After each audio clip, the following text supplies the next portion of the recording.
What I'm about to share with you could save you thousands of dollars and years of frustration. These are the 9 mistakes that I see investors making over and over again when they buy stocks. And honestly, early on, I made some of these mistakes myself. My name is Brian. I've been investing for over a decade, and my public YouTube portfolio is beating the market. Everything we do is rooted in value investing. Benjamin Graham, Warren Buffett, Howard Marks, and all the mistakes that I'm showing are highlighted in their books. The very first mistake, in fact, is the first chapter of Howard Marks' book, which is second order thinking, or a lack thereof, in fact. First order thinking is where you take a piece of information and then you react to it, whatever makes sense on the surface. However, great investors are not just thinking about what's happening. Great investors are thinking about the reaction to that information. So for instance, let's say one of my investments is projected to triple its revenue over the next year. That is great news. But if the market was expecting this company to 5x its revenue, then that in fact would be bad for the stock price. The stock price would go down. It is second order thinking that allows us to understand that a great company or great news does not necessarily mean that it's a great investment or that the stock price is going to behave in a favorable way. But the only way that we can take advantage of first order thinking and the broader market's first order thinking is if we're not making mistake number 2, which is having no concept for value. We must be able to calculate the value of a given company, because it doesn't matter if the company is great. It might not be a great investment if the price is just too expensive. Let's say we have a company that is projected to make $1 trillion in profit, and that $1 trillion in profit is going to be guaranteed. It's going to be unchanged over the next 10 years. That would be unheard of. There's no company out there that's making $1 trillion in profit. But if this company is trading for $100 trillion, it's just not a great investment. Being able to calculate the intrinsic value of a company not only protects us from investing in great companies that are bad investments, it also opens our eyes to some below average companies that are in fact great investments. Having a concept for value allows us to take advantage of the broader market and everybody else making these other 8 mistakes. So let's move on to number 3, which is following the herd. When everybody is excited about a stock, you're probably too late. The price has probably been pushed up beyond the point of fair value.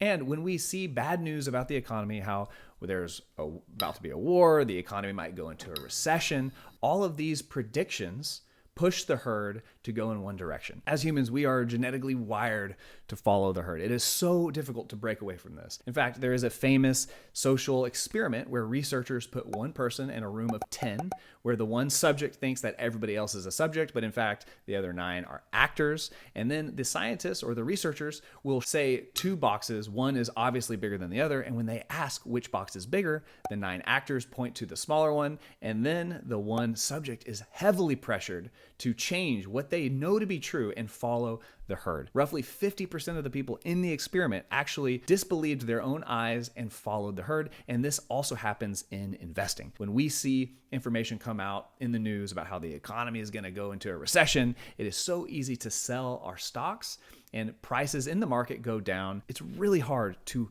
go against the herd and buy companies in a situation like this. But if we have a concept of value, then we can ignore the herd, we can be contrarian, and we can actually find great deals at any time. Peter Lynch says it best: if you've spent 12 minutes thinking about macroeconomics, then you've wasted 12 minutes. We can ignore these predictions about the greater economy and just focus on the companies and the discrete facts that lead us to our concept of value. The 4th major mistake is emotional decision-making. And the 2 most notable emotions here are fear and greed. We see this with the broader market, with stock market crashes where the market is scared, and we see it on the other end with greed where stock market bubbles are created and they eventually pop, resulting in fear. And this is an endless cycle, and it's a cycle that creates opportunities for investors who are able to keep their fear and greed in check. Of course, this is easier said than done. Humans have emotions. It's not as simple as just telling yourself don't be fearful or don't be greedy. However, to give ourselves the best chance of not falling victim to fear and greed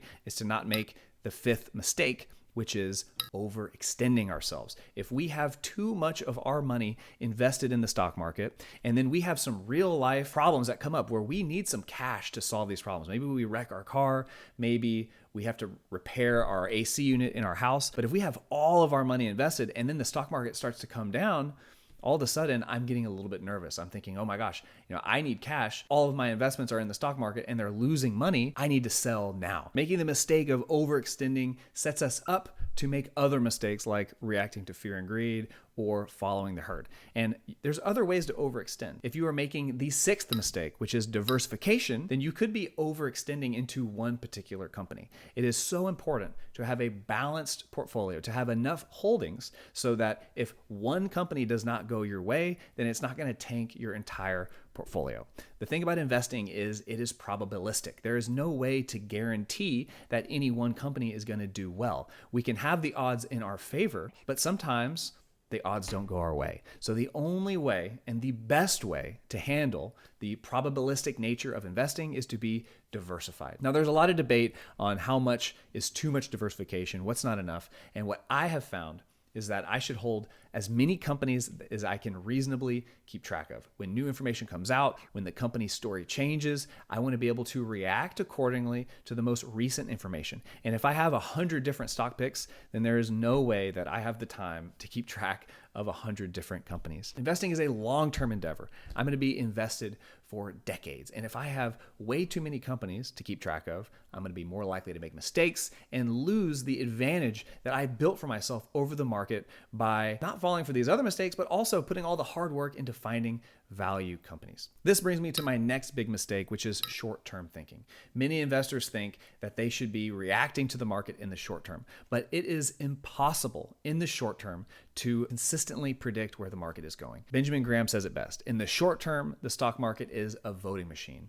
People are voting up or down on a given stock, but in the long term, the stock market is a weighing machine. And if you have a strong concept for value, then in the long term, over many years, the stock price will more than likely reflect the value of the stock. Warren Buffett gives an example of comparing a stock to you owning a farm, and the market is some guy that comes up to you and gives you an offer on your farm. As long as your farm is operating well and it is making money every year, you don't have to pay too much attention to this random guy that comes up and gives you an offer. Some days the offer might be good, some days the offer might be bad, and on the days where the offer is really bad, it doesn't matter to you one bit if you have a long-term mindset. And then on one day, when the offer is way too good to pass up, then at that point you can capitalize and make a lot of money on your farm. Having a short-term mindset also leads investors to the eighth major mistake, which is being overly eager.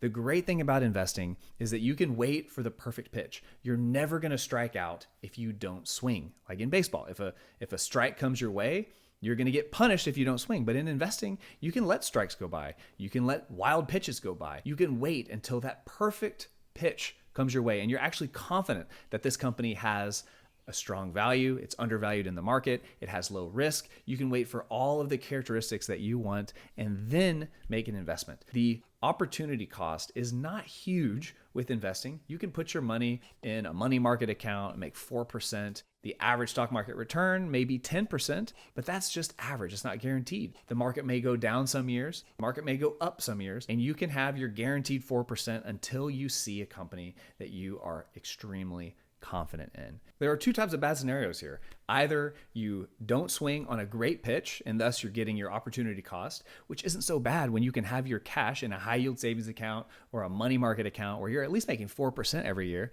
But the other type of error is to swing and miss, to buy a company that never goes up again. Maybe you lose 50%, maybe you lose 80%, 100%. Some companies go out of business. So the best thing to do is to wait and watch pitches go by until you see the company that you can be the most confident in, and then make sure you spread your money out in as many companies that you can keep track of. And if you can't keep track of too many companies, maybe 2 or 3, then have a small percentage of your portfolio for stock picking and put the rest of your portfolio in a well-diversified, cheap index fund or ETF. Now, the final mistake is not seeing the big picture. When you are watching these pitches go by, many investors are laser focused on one single metric. Maybe they're dividend investors and they only want to buy companies that have great dividends. Maybe they're growth investors and they only want to buy companies that are growing very quickly year after year. That is not the full picture. There are many metrics that you need to look at to gauge the risk and to gauge the value of a company. The company could be funding its growth